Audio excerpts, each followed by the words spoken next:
नमस्कार। Climate change को लेकर जो रिसर्च रिपोर्टें आ रही हैं वो बहुत ही चौंकाने वाली हैं, बहुत ही चिंता पैदा करने वाली हैं। और यहाँ तक कहा गया है कि कोई ऐसा क्षेत्र नहीं बचा है जहाँ पर क्लाइमेट चेंज का इम्पैक्ट नहीं हो रहा हो, ग्लोबल वार्मिंग का इम्पैक्ट नज़र नहीं आ रहा हो। हर जगह खतरा है, इससे नज़र आता है। यहाँ तक रिपोर्टों में कहा गया है कि अगर माँ के गर्भ में शिशु पनप रहा है तो उसको भी ग्लोबल वार्मिंग के चलते खतरा है, उसके विकास पर असर पड़ सकता है। अब एक ताज़ा रिपोर्ट आई है, ये रिपोर्ट जारी की है XDY संगठन ने, जो एक थिंक टैंक है जलवायु परिवर्तन पर। इसका ये कहना है कि जलवायु परिवर्तन के चलते जो दुनिया में डिजिटल क्रांति है उस पर भी खतरा हो सकता है। इसकी रिपोर्ट में ये कहा गया है, संगठन की रिपोर्ट में ये कहा गया है कि जो दुनिया में 9000 बड़े डेटा सेंटर हैं वो जलवायु परिवर्तन की भेंट चढ़ सकते हैं, उनके लिए बहुत बड़ा खतरा उत्पन्न हो गया है। क्योंकि जलवायु परिवर्तन के चलते होने वाली अतिवृष्टि की घटनाओं से, अत्यधिक बाढ़ की घटनाओं से, तूफान की घटनाओं से और ग्लोबल वार्मिंग के चलते इन डेटा सेंटर को भौतिक रूप से नुकसान पहुंच सकता है। 2025 तक 10 में से 1 डेटा सेंटर को और 2050 तक 10 में से 3 डेटा सेंटर को नुकसान हो सकता है।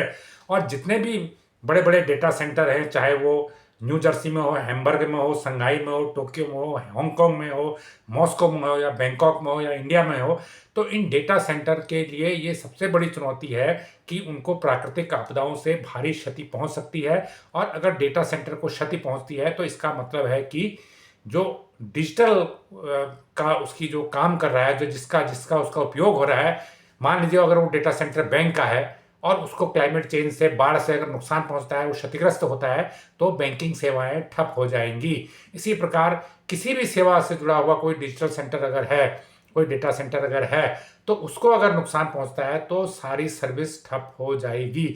मान लीजिए वो डेटा सेंटर रेलवे का है और वो तूफान की चपेट में आ जाता है, डेटा सेंटर को नुकसान होता है, तो इससे रेलों का संचालन प्रभावित हो सकता है और वो ठप हो सकता है। इसी प्रकार वायुयान के भी डेटा सेंटर होते हैं, बैंक के होते हैं, आधार का डेटा सेंटर है, कोई भी डेटा सेंटर है। तो आजकल हर चीज़ डेटा ड्रिवन है। और इवन यहाँ पर कि अगर एयरटेल के डेटा सेंटर को, अगर कम्युनिकेशन कंपनी जो है मोबाइल नेटवर्क के डेटा सेंटर को नुकसान पहुँचा है तो पूरा मोबाइल सिस्टम ठप हो जाएगा।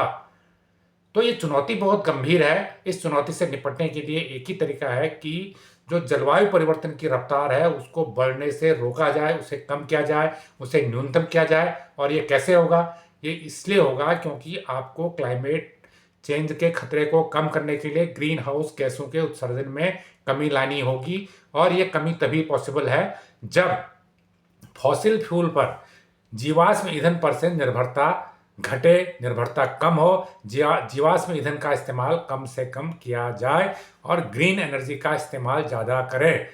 लोग सस्टेनेबल लाइफस्टाइल अपनाएं, ऐसी लाइफस्टाइल अपनाएं जिसमें एनर्जी का इस्तेमाल न्यूनतम हो। ये कैसे पॉसिबल है? बिल्कुल पॉसिबल है। जैसे कोई व्यक्ति पर्सनल व्हीकल इस्तेमाल करता है, अगर वो पब्लिक व्हीकल इस्तेमाल करता है तो वो एनर्जी का इस्तेमाल को घटा रहा है। तो इस तरह के बहुत सारे उपाय हैं जिन्हें लोग आम जीवन में भी अपना सकते हैं, सस्टेनेबल लाइफ में अपना सकते हैं।